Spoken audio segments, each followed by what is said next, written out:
The postpartum depression of Queen Victoria. Queen Victoria, alongside her husband Prince Albert, experienced the profound joy and immense challenge of parenthood, welcoming 9 children into their royal household throughout the 1840s and 1850s. This journey meant enduring approximately 80 months of pregnancy, a staggering 6 years in total, not even factoring in the necessary recovery periods. For Queen Victoria, each pregnancy carried the weight of mortality, a sombre reality underscored by the tragic fate of her cousin, Charlotte of Wales, whose death following childbirth served as a poignant reminder of the peril inherent in the process. The Queen's early experiences with motherhood were fraught with complex emotions. Just weeks after her wedding to Albert, she found herself unexpectedly expecting, a circumstance that ignited her ire and frustration. In a letter to her grandmother Augusta, Victoria lamented the intrusion of pregnancy into her newlywed bliss, expressing her deep unhappiness at the lack of respite. The prospect of imminent motherhood clashed with her desires for personal freedom, prompting her to question the very nature of such fervent wishes, particularly in this stage of her marriage.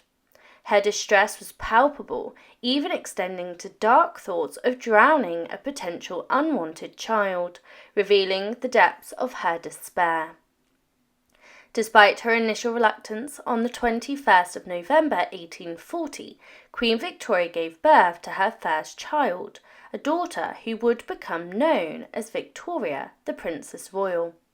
Gratefully, the Queen did not succumb to the darker impulses that she had harboured during her pregnancy. However, the physical and emotional toll of childbirth was undeniable, as she adhered to the compulsory 2-week period of rest following the delivery. The respite, however, proved fleeting, as just 3 months later, Victoria found herself once again with child, a realization that plunged her into a state of anguish and despondency.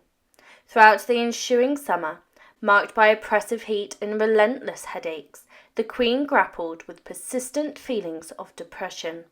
In correspondence with her uncle, King Leopold I of Belgium, she bared the weight of her present heavy trial, articulating the depths of her suffering, perhaps the most formidable that she had ever faced. On the 9th of November 1841, Queen Victoria welcomed the birth of her future heir, the infant who would become King Edward VII. Despite her initial elation at the arrival of a long-awaited son, her joy was swiftly overshadowed by the excruciating pain of labour.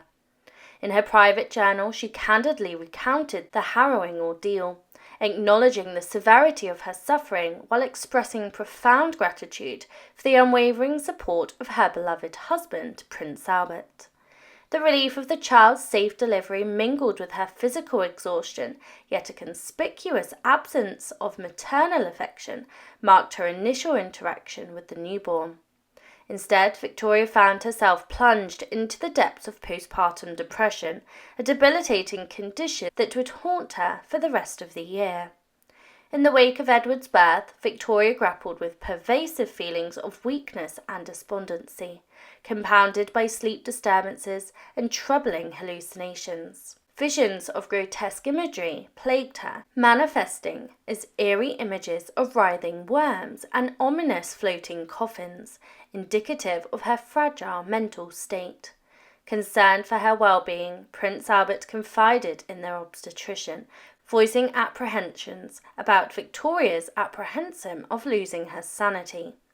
By April 1843, the Queen's anguish had reached such a crescendo that she confided in her uncle, King Leopold, detailing the profound toll exacted upon her shattered nerves during the preceding year. In a concerted effort to alleviate her suffering, Prince Albert orchestrated a retreat to Scotland, hoping to provide Victoria with respite from the oppressive weight of her depression. Yet, even amid the tranquil surroundings, the burden of her mental anguish persisted, casting a shadow over subsequent childbirth experiences.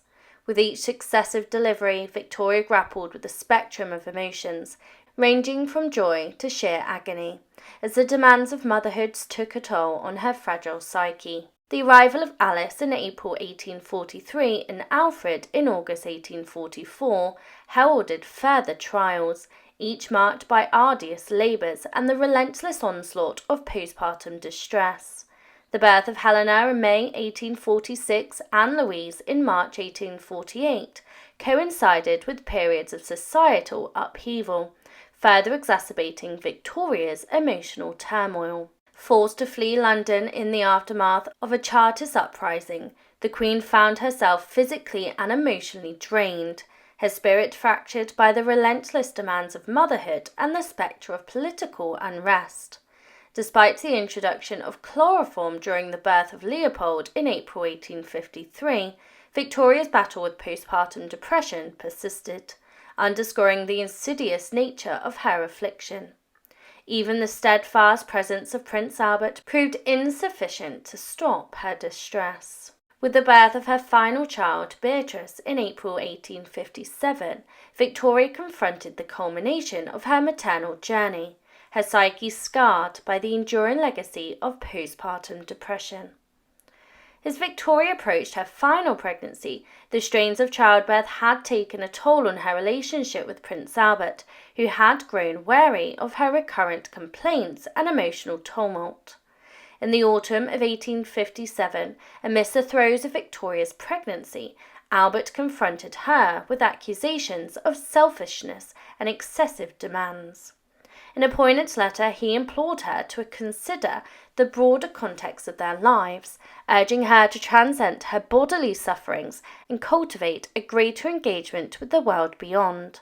His words, though well-intentioned, underscored a fundamental misunderstanding of the physiological and psychological complexities inherent in childbirth, attributing Victoria's struggles to a perceived lack of fortitude, rather than acknowledging the profound impact of hormonal fluctuations and emotional upheaval.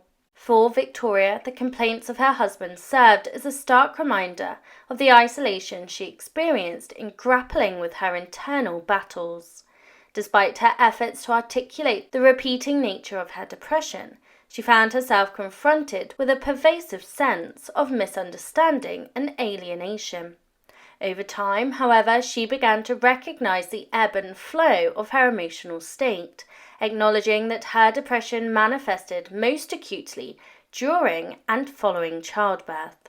This awareness prompted her to take proactive measures in preparing her eldest daughter, the Princess Royal, for the inevitable challenges that lay ahead, offering insights gleaned from her own painful experiences. Victoria's candid discussions with her daughter served as a poignant reminder that most women have some kind of maternal suffering, a shared burden endured by women across generations. Through her guidance, she sought to impart invaluable lessons on a resilience and self-care, drawing from the wellspring of her own struggles during the tumultuous early years of motherhood. In doing so, she sought to foster a sense of solidarity and understanding, forging a bond that transcended the boundaries of time and circumstance. As Victoria confronted the twilight of her childbearing years, she did so with a newfound sense of clarity and acceptance, embracing the complexities of her maternal journey and unwavering resolve. Though the scars of her battles with depression remained etched upon her psyche, she found solace in the knowledge that her experiences had endowed her with a wisdom that transcended the constraints of her royal station. In the end, it was through her resilience and fortitude that she emerged as a beacon of hope and inspiration, a testament to the indomitable spirit of motherhood in the face of adversity.